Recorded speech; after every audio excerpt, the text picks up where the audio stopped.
The Oxford is a home away from home for a lot of people. I can certainly remember going there any night of the week, and you'd know people who were there because they were there for the same reason. And it didn't matter, you weren't necessarily going there because of that band, that you wanted to see that band play. It was just because that was the place you went to if you were into music. My connection with the Oxford Hotel, it was our kind of main gig, I guess. It was the most comfortable place to be, although, you know, it had its issues with violence and fights and stuff, you know.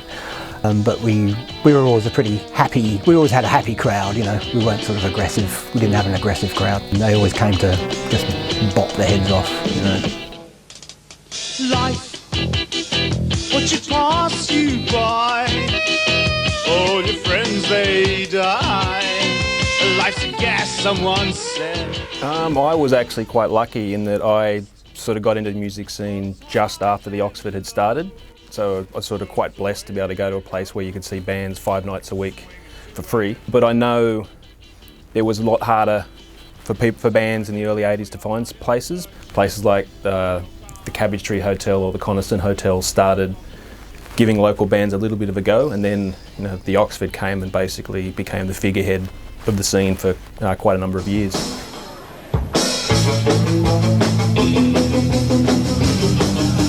What's that draped around your neck? Is it yours? Oh no! And what's that lying in your lap? Is it yours?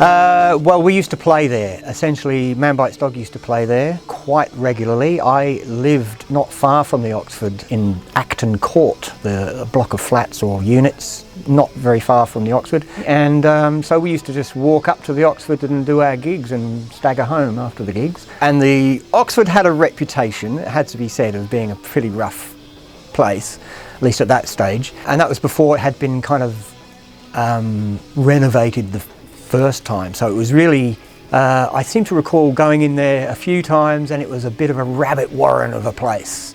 Lots of dark room. It was a hotel essentially, so obviously it had, you know, corridors and rooms and stuff, and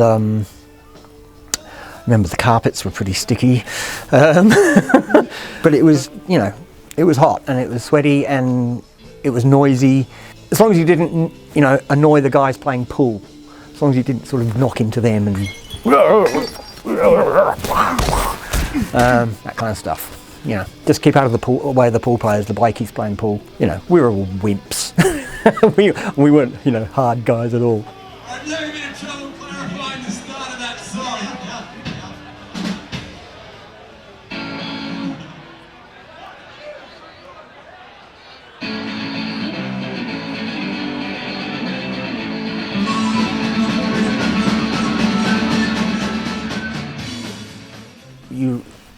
You would have heard of Michelangelo and the Black Sea Gentlemen, perhaps.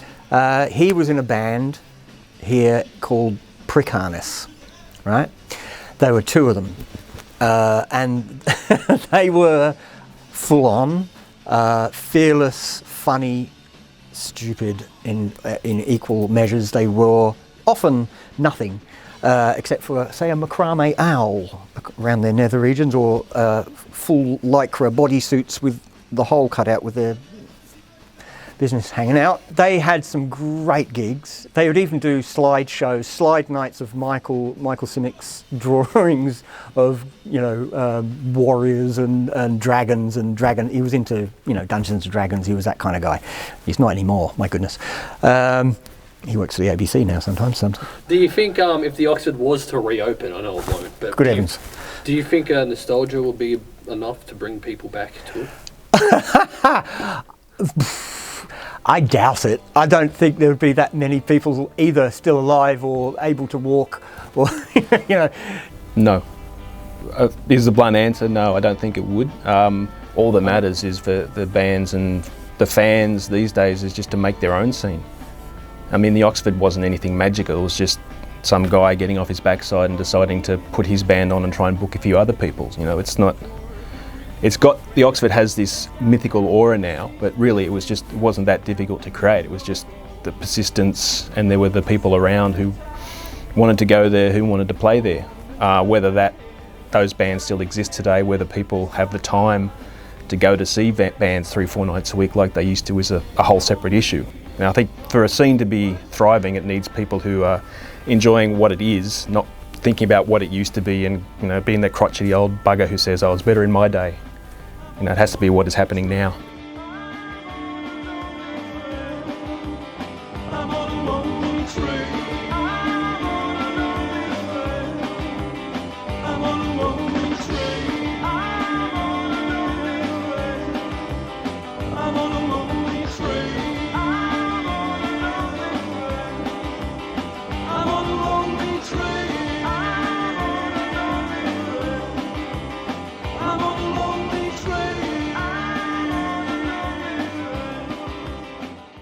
Yeah, are you familiar with the murder that happened there?